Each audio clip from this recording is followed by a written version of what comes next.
Hey y'all, so the last time I did a how to eat for $10 at the Dollar Tree video, a frequent comment I got was that a lot of y'all don't have freezer sections at your Dollar Tree. And I definitely did depend a lot on the freezer section for my video. So I figured I should make another video that omits the freezer section entirely. By the way, if you live in an area where your Dollar Tree doesn't have a freezer section, let me know in the comments and let me know where you're from. I'm about to jump right in, but I did want to mention that this is just a demonstration in extreme frugality. If you're struggling to feed yourself or your family, please reach out to the resources around you. Nobody should be having to go hungry. I am also aware that my food choices aren't going to meet every dietary need or preference, and that the availability of these items are going to vary depending on where you're at and what your store has available. So let's get straight into it. Here are my 10 items from the Dollar Tree, so that's 10 items for $10. I've used some of these items in other videos, but I tried to make sure most of my choices were things that I hadn't purchased before. For the items I have used before, we've got rice, black beans, and flour. These are some of the absolute best staples you can get on an extremely limited budget. I also got this bag of Quick Oats, and let me tell you, it was so tempting to get the individual flavored packets because the Dollar Tree has gingerbread flavored and hot chocolate flavored oatmeal. But those only came 6 in a pack, and I'll get much larger servings with this stuff. I also got a 10-ounce jar of peanut butter, a can of mixed veggies, and generally I don't think the Dollar Tree is the best bang for your buck on most canned products. But a lot of times shopping for groceries at the dollar store is a matter of accessibility, not value, so given our choices for veggies, this is what we got. Next is this can of vegetable stew with beef, a 10-ounce can of Vienna Bites, which are essentially just sliced up hot dogs in chicken broth, a bag of banana chips, and a giant can of peach halves and syrup.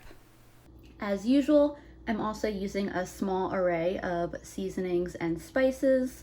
These are really just to flavor the dishes. They aren't technically necessary, though, working with whatever seasonings you have obviously will make for more pleasant meals.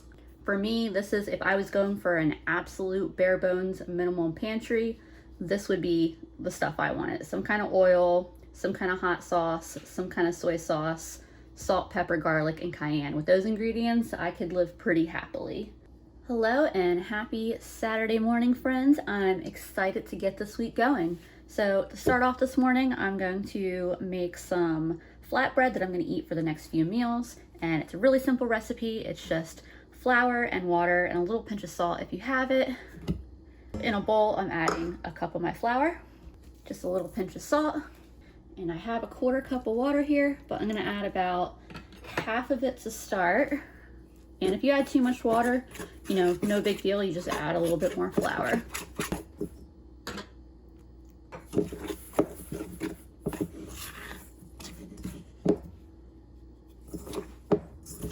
And it looks like I'll need a little bit more water than that.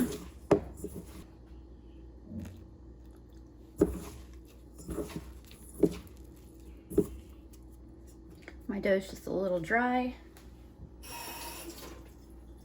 So at this point, I'm just gonna wet my hand and keep kneading it. I've just been kneading it with my hands and just kneading it on my clean counter for a minute or two. This really isn't like a long process. And the dough's feeling pretty good. It gets it's hard to describe, but it gets smooth, a lot more pliable and easy to work with. It's not dry, but it's not sticking to me in any way either. I'm gonna let this dough ball rest in the bowl for about 15 minutes. And while that's happening, I'm going to investigate these peaches. Ooh, they're quite big. Hopefully they're good, because this is 600 calories and probably a lot of vitamins that I'm not getting elsewhere. They are in a syrup, which I think is actually going to be really good as far as flavoring my oatmeal. Yeah, I guess it does say peach halves on the container, so I shouldn't be surprised at how big they are. That's a slimy, pleasant feeling. I'm cutting up the peaches because I think that they'll go better, mixed in with the oatmeal and the dishes, and then I'm going to put them in a jar to keep in the fridge. They should keep for the whole week in the jar. All right, let's try a piece of this.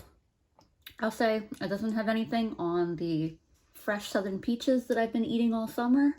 However, I mean, as a canned peach goes, it tastes like a canned peach. I'm also saving the syrup.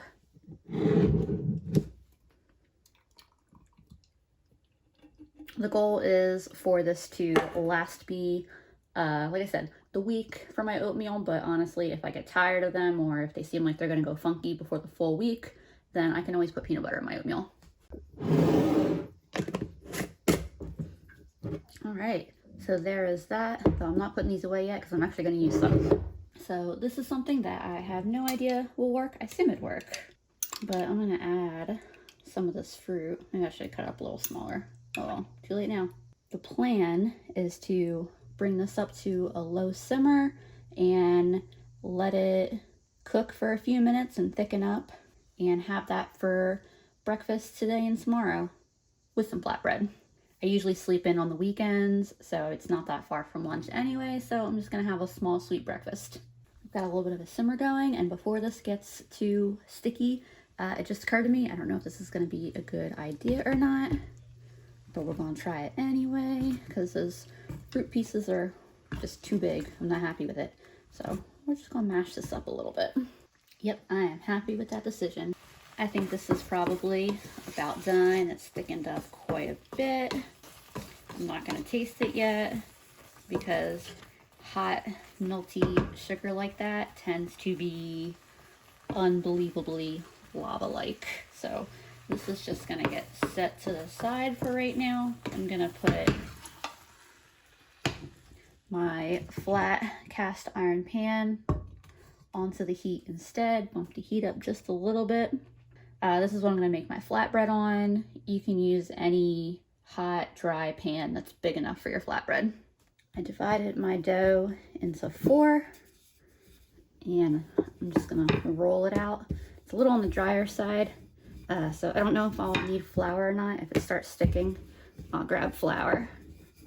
And I'm just rolling it and back and forth in one direction, flipping it around, and I'm just going to keep going until I get kind of a circle-like shape. We're okay with oblong flatbreads in this house though.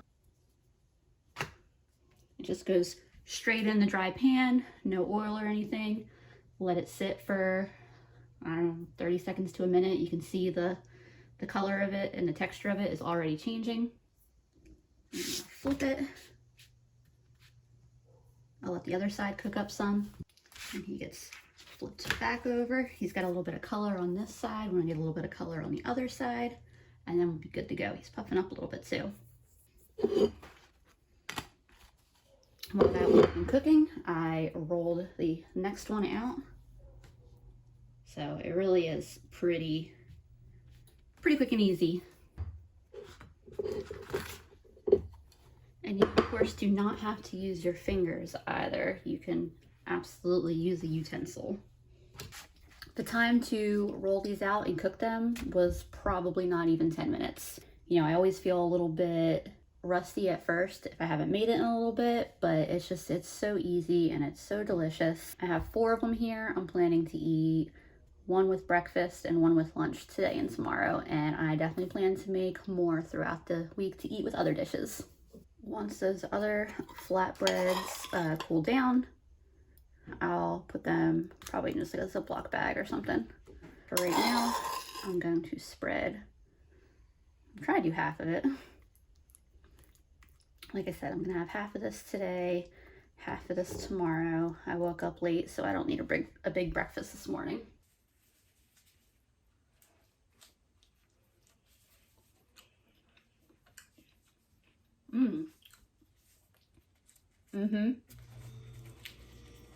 I kind of want to try rolling it up. Yeah, that is a perfectly acceptable breakfast for me. I put the rest of this stuff in a jar. It'll go in the fridge, and I will have that for my Sunday breakfast tomorrow.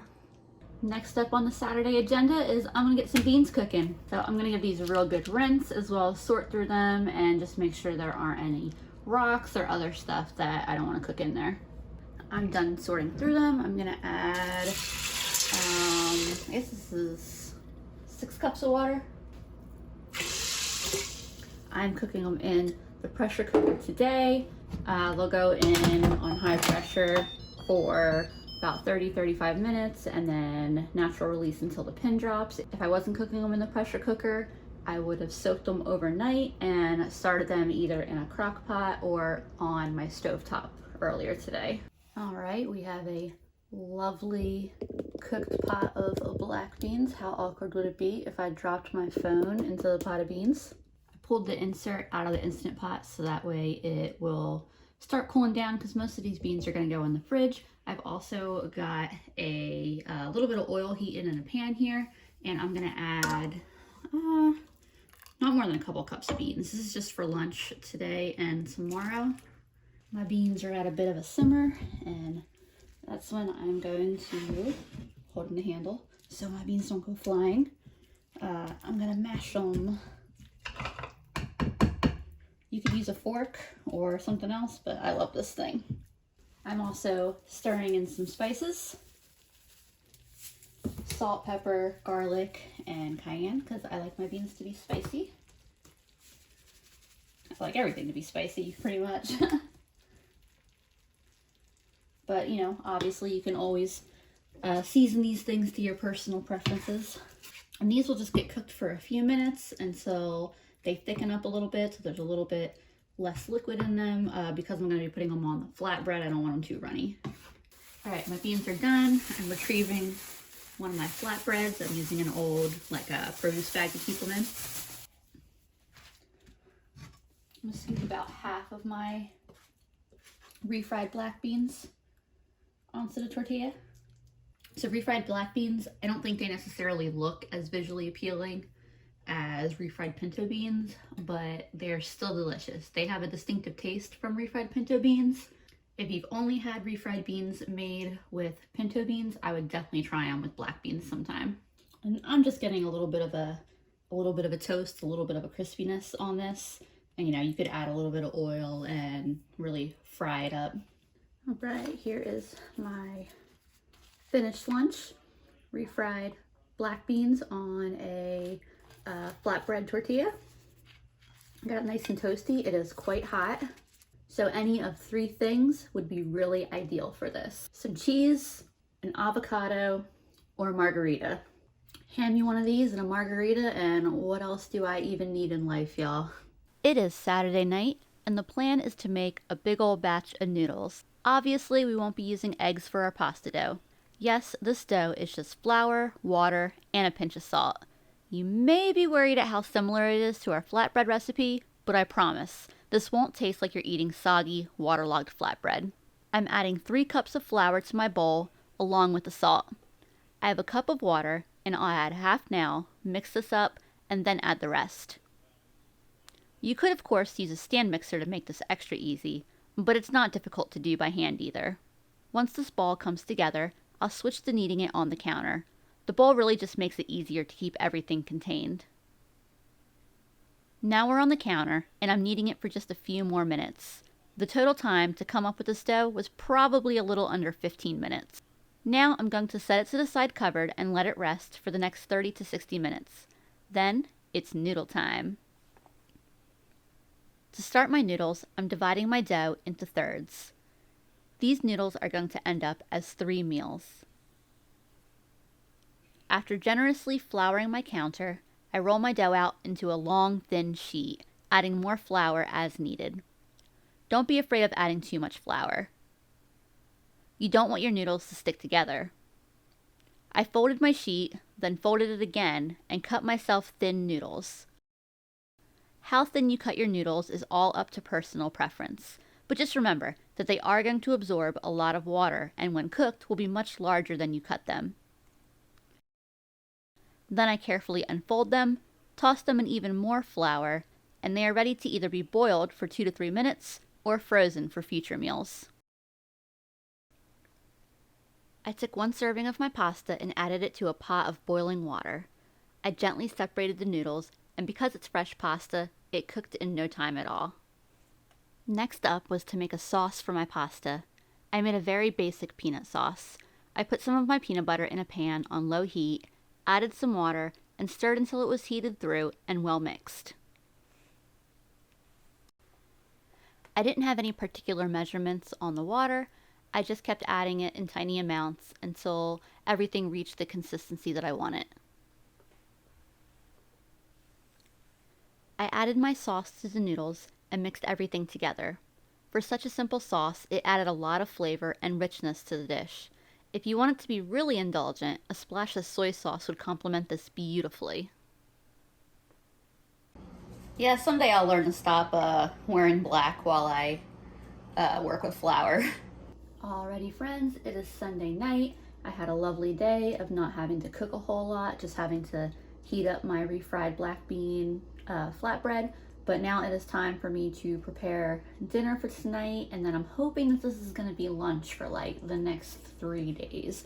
I know one thing that really takes the stress out of my work week is not having to worry about what I'm going to eat for lunch every day. So I've got 2 cups of rice in my rice cooker. I had someone a while ago in the comments ask me how I clean this little rubber gasket. I use a chopstick and either like a thin dish towel or a paper towel, and I just run it on the inside, run it along the outside, and then you can use vinegar if it's like collecting an odor. My rice is done. I have a pan heating up on the stove. This is going to come together really quickly now. I have a bowl of beans here that I heated up just a little bit, just enough so that way I'm not putting cold beans from the fridge. I have the can of veggies and the Vienna bites. So these things are pretty much just in chicken broth. And I'm just gonna dump the chicken broth into the rice. A little bit of free flavor. I didn't even turn the heat on that much, but they're sizzling. The main thing with these is I really just want to get a little bit of color on them. Now I'll add the veggies. Beans,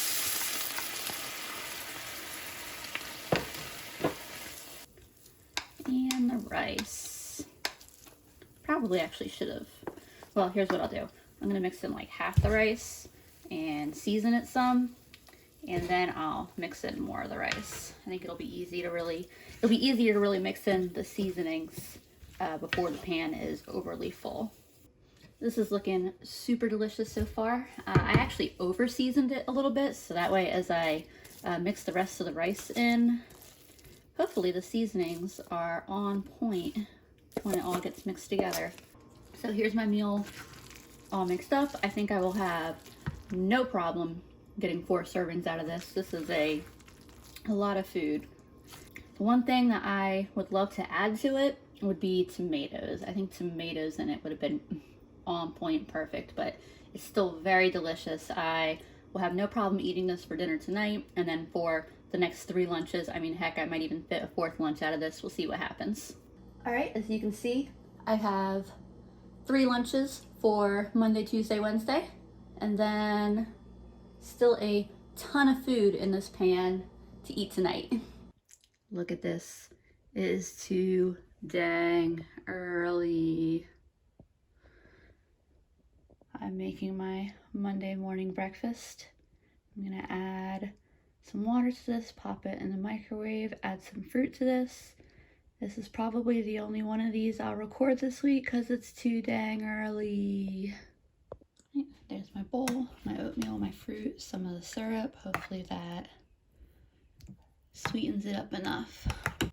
It's not bad. Next time I would cut up my fruit pieces smaller, I think. It's not, a loaded oatmeal full of brown sugar and butter and cinnamon and all the good stuff. But if this is what I had, this would be a lot better than just eating plain unseasoned oatmeal all week. This is pretty good. Hey y'all, it is Monday night. I just wanted to show you guys real quick how I did the rest of my pasta, how I froze it. So I just froze it, put it in a little pile, very well floured. Put them separated on plates in my freezer so that way they would freeze and not stick together. And then I put them in this bowl, and they are ready to be dropped into my boiling water, carefully dropped. And then as they thaw, you just gently break them apart. They shouldn't, as long as you floured them well, they shouldn't stick together. And then they take, what, maybe a minute longer to cook than, from frozen than when they weren't. And then you see I've got my pan back there I'm about to put on here. Here are my lovely noodles. I gave them a rinse with cold water so that way they wouldn't stick, but I mean, they taste just as good as when I made them on Saturday. And then here we are with the sauce. I used a little more peanut butter this time because I realized I was being a little bit conservative with it. I'm excited about this meal. It's looking good. All right, y'all, I'm making my Wednesday, Thursday, Friday night dinner here. This will be quick and easy. I have my vegetable stew with beef here that I just opened. It says that it is 2 servings in the can, but we're gonna squeeze 3 out of it. As this heats up, I've also got some rice that I made. And I've also got some flatbreads that I made. 2 of them are gonna be for the next couple days lunch, and then I've got a couple that I can eat with whatever else. All right, the beef stew. The veggie with beef stew is sufficiently hot. I'm gonna scoop the big pieces into the bowls first, and then I'll scoop whatever sauce, broth, whatever you wanna call it there, is left onto it afterwards. Here are my 3 dinners. If it seemed like it needed more, if it's not enough, I do have about 2 cups of beans still left, so that's always an option if this isn't enough food for me, or if I'm eating it and it's like this is just too much rice by itself. If you notice that the rice is seasoned, I just cooked it with some salt and pepper straight in the rice cooker. I'll put these 2 in the fridge as soon as they cool off, and then this one is for me to eat now. So the broth that they're in has a lot of flavor.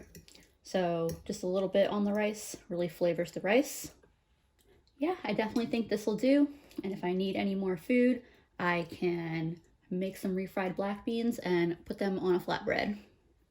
I wanted to show y'all my lunch for the last couple days of this week too before I fold this up and pack it up. But, flatbread, good bit of peanut butter.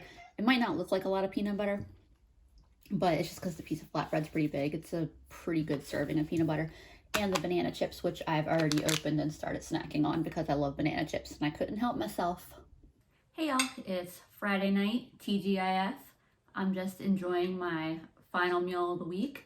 So I added everything up and the total available calories for the week was around 13,220 calories, which breaks down to just under 1,900 calories a day. I personally ate closer to 1,600. I'm a little smaller. I work a desk job. That was the right amount for me, but there were some extra available calories should I have needed them. My favorite meals were the pasta, the noodles in the peanut sauce, and the refried black bean flatbreads. My least favorite was the oatmeal. There really wasn't a problem with the oatmeal. I just wasn't in the mood for oatmeal. So let me know what y'all thought of my food choices. Let me know if you would have done anything different. As always, thank you so much for watching. I appreciate you all. If you've stuck around this long, here's some bonus cat footage.